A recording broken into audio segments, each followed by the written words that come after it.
You are listening to the Mindset Forge podcast. Welcome back. It's episode 104. Hey, today's a solo cast. I'm going deep into what I consider one of the biggest challenges with body transformation, with getting into that new lifestyle, that new habit, and it is not going to the gym. It is not. Unfortunately, it's not even moving more, exercising more, doing a strength training program. It is the end-all, be-all body composition changer. And that's going to be what you're putting in your body. Now, there's 1,000 ways to do it, and there's 1,000 fad diets out there. So I'm going to demyth some stuff, and I'm going to go right into the heart and soul of like what you need to be doing in order to guarantee you're getting results, because anything less is probably a waste of your time. But before we talk about that, a couple of things I want to talk about. First off, I did want to mention the Biohackers World Conference here in Austin, Texas, April 6th and 7th. Check the show notes, shoot me an email, or mention something in one of the articles on my Facebook page to get entered into a raffle for free tickets for that event. It's going to be here in Austin, April 6th and 7th. You're going to learn a lot, and you can hang out with me and some of my other clients at that event. Also, if you haven't done a review on Apple Podcasts, go ahead and do that. There's a link to the show notes. Give a 5-star review. Tell people why you like it, and keep the reviews coming in. It's always helpful so that my podcast can show up on new people's feeds and suggest that they listen, try me out. Thanks again for that. All right, let's get into the heart and soul. This is a solo cast all about nutrition. So I'm not going to get into like what specifically to eat and that kind of stuff. I'm talking mindset around how to do body composition change. Now, to give you an overarching picture, if I eat generally better, I'm going to be a little bit healthier. That is a given, right? If you decide, hey, I'm going to eat more fruits and vegetables today or for the next couple of weeks, that's a positive. That's health change, right? You're making a difference in terms of your health. But most people have a goal of changing their body composition, of losing body fat, maybe gaining muscle, maybe trying to do a combination of the two at the same time. Hard to do. And it requires a certain level of effort, discipline, and tracking that without it, really, most people fall short. And I'll say most people because, yes, if you're somebody who's a professional athlete, if you've dieted for bodybuilding shows, or that's just a big part of how you work, how you live your day, you're very disciplined in that, you may not need to track anymore just because you've kind of figured out, okay, that's the portion size I need, that works for me. You can kind of cut yourself off at the end of the day when you feel like you've eaten about enough, and you generally have an idea of how much protein, carbs, and fat you've eaten. But for most of us, and I'll tell you, all of my clients and everybody else probably listening out there, for most of us, 95%, we need to know what we're putting in our body. If you are the CFO of a company, your job is the financials. Your job is to know the profit and loss, the quarterly reports, those types of things, and you don't actually track the money coming in and out, you're getting fired, right? Be honest, you're getting fired, right? That's your job as the CFO. Right, an accountant's your job to know the numbers. And so as somebody whose goal is to lose weight, you have to become the CFO, the chief food officer for your body. And so you can't be the person that says like, yeah, I want to lose weight. Yeah, I want to work out. Yes, I want to change my body, but I'm not willing to count calories, or I'm not willing to track the food that I'm eating. Because if you're not willing to do that, then you're not actually going to know what you're actually eating, how much you're eating, if it's enough, if it's too much, all that type of stuff. We've got to find that sweet spot where you're eating enough food, enough protein, right, so that we can keep muscle while we lose body fat. This is so important for anyone who's on a weight loss journey or has a significant amount of weight to lose, or is on semaglutide or Ozempic, one of those types of things. You're going to lose so much muscle unless you get these things right. So that's what I want to deal with today. I really want to give an opportunity for you to think about, okay, am I doing everything I'm supposed to do? And I'm going to shout out one of my clients. His name is Chris. He just started online with me, so I don't even see him in person. But over the last couple of weeks, he's lost 2.5 pounds. He's been tracking. I sent him a nutrition guide, some meal concepts that he can use, and he has been very disciplined on eating the meals, the portions, We even discussed he was going to go out with his friends to a restaurant, what he was going to eat. He was going to order a chicken sandwich, different condiments, no mayo, things like that. He just really mapped it out. He was planning ahead. And because of that, he's getting the results. A pound a week about is where he's at, and that's what he wanted to lose, and he's on track, right? But everything is meticulous. So shout out to Chris, because that is literally what it takes. You can't do it without that kind of recognition of like where you're at, how many grams of protein, carbs, and fats you're eating in a day, and does that equal enough calories? Because if you're talking about the hierarchy of nutrition, when it comes to body composition change, now I'm talking about body not health in general, but body composition change. Calories in versus calories out is the top of that pyramid of importance, right? You've heard probably that somebody has eaten only Twinkies, but eaten like a limited amount of it, right? So if I eat 1,600 calories of Twinkies only over the course of a month and my body needs 2,000, I am going to lose weight. Am I healthier? Debatable.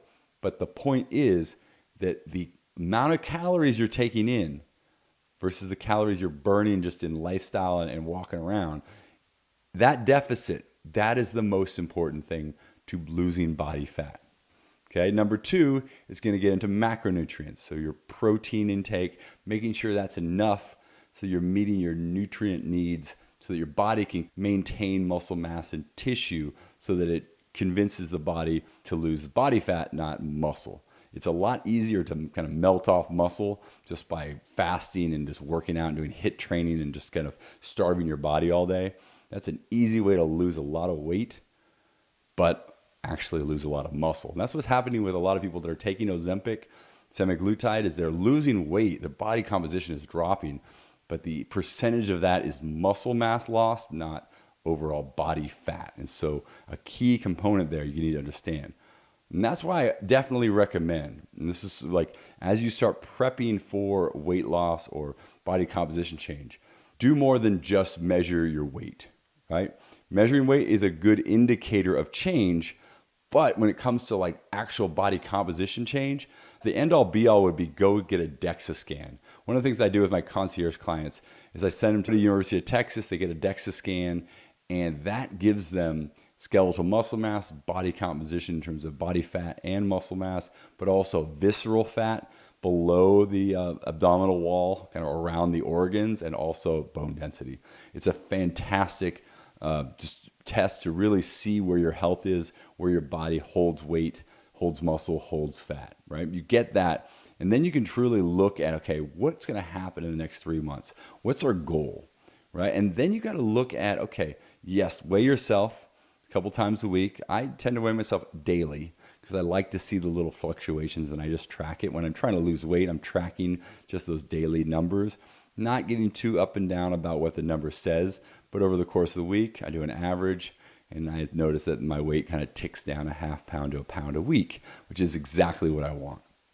You may have a different relationship with the scale, and if that's the case, you might consider weighing less times a week. And what I highly recommend is doing some sort of body composition measurement, like waist at your belly button or at your hips, chest measurement, circumference, maybe arm and leg, something like that you do once every couple weeks to really see where that body composition change is showing up on your body. And with my clients, I make them do that every couple of weeks because we can really get a rhythm of like, are we losing weight? Is it in the right places? Specifically, if we're losing about a 1/4 inch around the stomach each week, that is bueno. That is exactly what we want. It's a nice, slow, appropriate weight loss for losing fat without losing a lot of muscle. Okay. There are 3 main types of dieting, all right? And you've heard of all 3 of these. So when I tell you about them, you'll be like, oh yeah, I know what you're talking about. You've got the time restriction diet, which is intermittent fasting, creating like a fasting window and then an eating window, right? And what that basically does is it creates such a small window to eat that you probably can't overeat in that small window. And then you've got 14, 16, 18 hours of fasting where you're not eating at all. So you're not getting any calories in. So that creates kind of a rigid window to eat a little bit more fully if you really like to gorge yourself with food. You eat in that window of 6 to 8 hours, and then you're not eating for the rest of the day. It has shown that it works, but very hard to get enough protein in during that small window to be able to hit your macronutrient goals, which then in turn makes people lose a little bit more muscle than if they were eating protein throughout the day. So I don't necessarily recommend that one. The second would be a macronutrient deficit. And what that would be is specifically like I'm doing no carb, right? So the carnivore diet or keto, or a lot of these are kind of based on like, let's just take out one of the three macronutrients. We've got carbs, fats, and proteins. So if we just get rid of carbs, that's a third of our calories, right? There's a few things happening biologically when you do that, but the problem with that is lifestyle. A, very hard to do. B, it's really not something you want to sustain long term. It's not something that you want to be like, I'm spending the rest of my life not eating carbs. Imagine no more spaghetti, no more burgers and fries and all that kind of stuff. Like those things, so you have to really neglect those urges for your whole life? Probably not. Might be a good approach short term, but not necessarily lifestyle building. So the one I highly recommend, but I do think it's actually the hardest, and for good reason, because it actually requires you to do the most work, to be the CFO of your body, right? Chief Food Officer.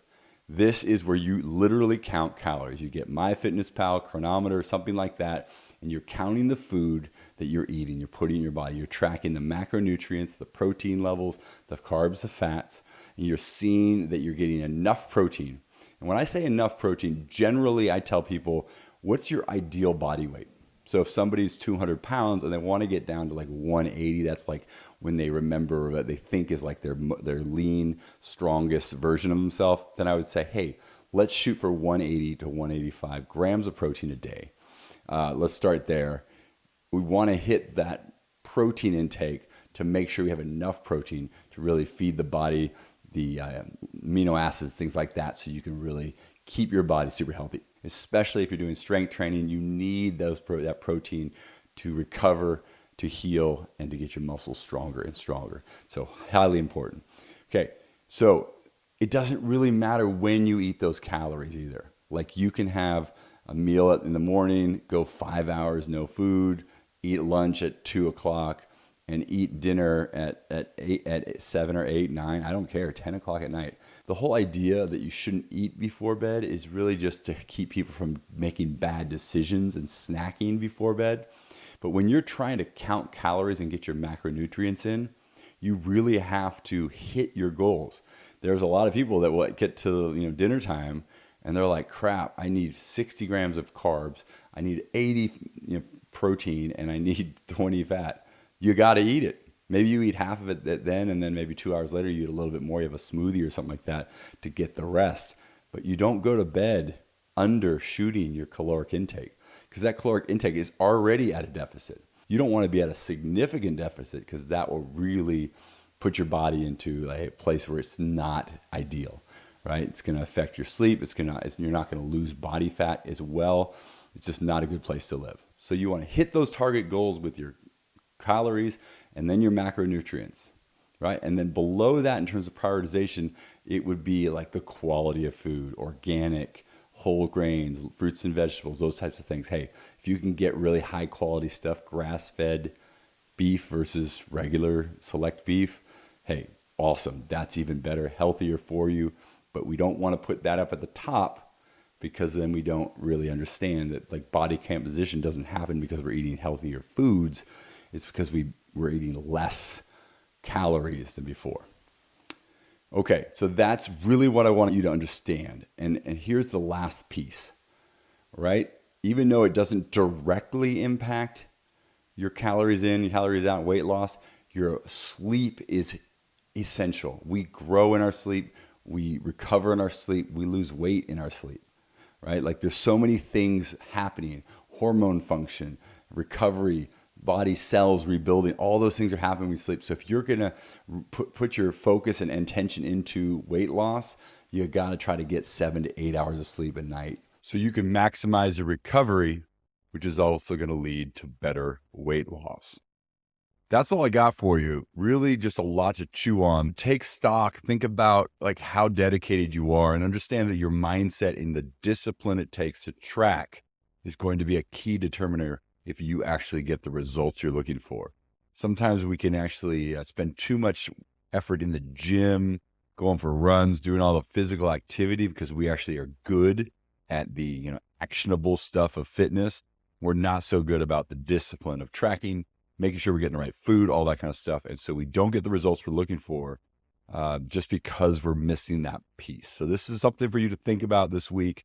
I do want you to be 1% better just every week by taking some of this information, really maximizing it for yourself.